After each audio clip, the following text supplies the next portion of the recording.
Pinaplaster na ni Manong yung mga tiles na putol-putol para baka yung mga lupa na malambot para hindi lumubog yung mga gulong namin. Yes, Manong. Nice job, Manong.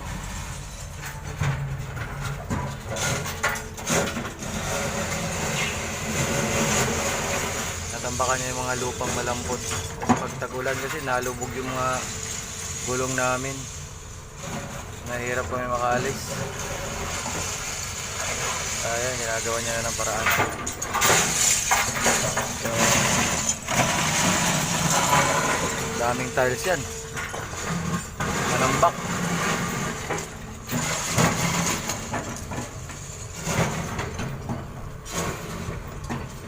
Pinaplaster niya ng maigi.